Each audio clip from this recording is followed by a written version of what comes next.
Okay, so you're dead on the field in 90-degree weather, running with your teammates. What is keeping you together? Another scenario.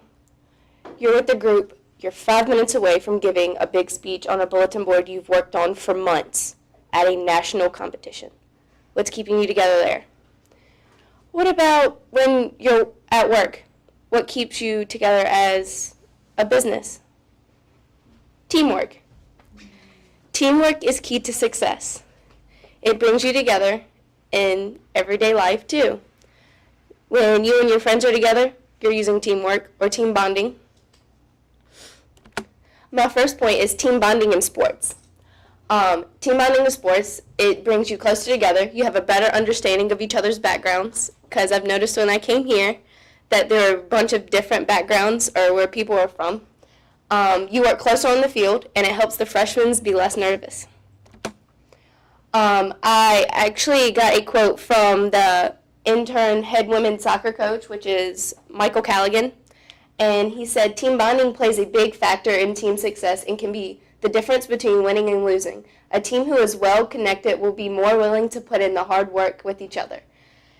It is tough at the college level to get bonded immediately, as there are always many new faces, but as the season continues, players get closer in friendships keep getting stronger, and teams who experience success and failure will grow together. This is a direct quote from Michael Callaghan.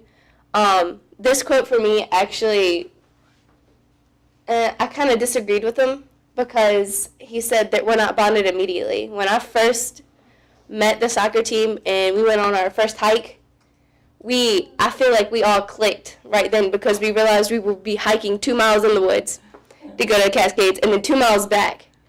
And at the time, it was kind of flooded, as y'all noticed. But I think this really did bring our team together, because I had a lot of fun. Like, it is wonderful to be with this team. During preseason, we had team ab workouts. In the picture, we're doing butterfly kicks, and in order to do that, you have to stay in a V shape. So we held each other's hands to keep each other from falling one direction or the other, but because if somebody would have fell, he would have started the time over. So as a team, we had to work together to keep each other up. And during games, yesterday during the game, we did the same thing. Right before we start, we're in the big group, we're huddling, we're trying to keep each other up. But then after we go out on the field and they announce who the starters are and we have the national anthem and everything, we go back, the ones who are starting, we go back into another big group, and we have a little powwow of what we need to do and what we need to get done. And now team bonding in clubs is, to me, a different aspect of it, because now you're better connecting. You have to bounce ideas off of each other, so there's better idea flow, and you also have a better chance of winning instead of, one person with their one idea, you can elaborate on that, but if you have 3 people, there's 3 different ideas, and there's 3 different talkers. In the pictures are my Skills USA group. We went to the Louisville Sluggers Museum while we were in Louisville, Kentucky, to keep each other, sane right before the competition. So we just needed something to do. In the pictures, the man right here, this is Mr. Wright, that is our head advisor, and then Miss Campbell is our female head advisor. And in the picture are my teammates.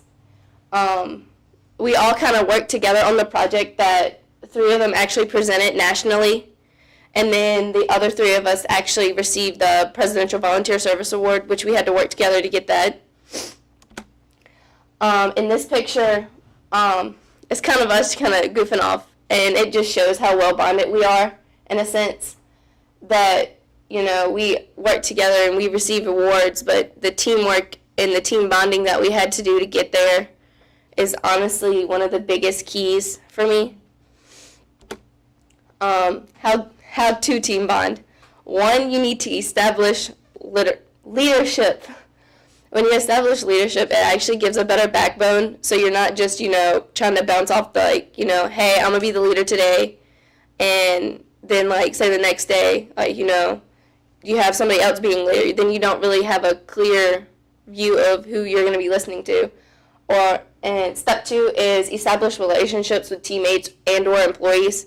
I did the and/or employees or the and/or teammates in this because you have to have team bonding and teamwork in the business also. But when you establish a relationship, that I feel like that's when you first meet who you're going to be working with, and then you're like, hey, we need to be like this, or like, we need to work together in order to get this understanding.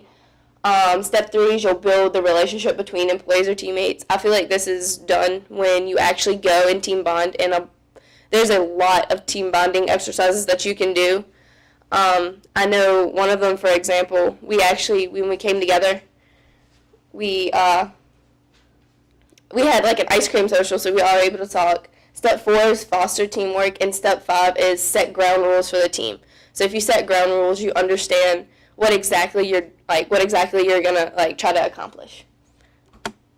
I did a poll on Facebook of who thought teamwork was key and who didn't, and I was surprised by the way it actually ended up. So what do y'all think of teamwork? Okay, that was it.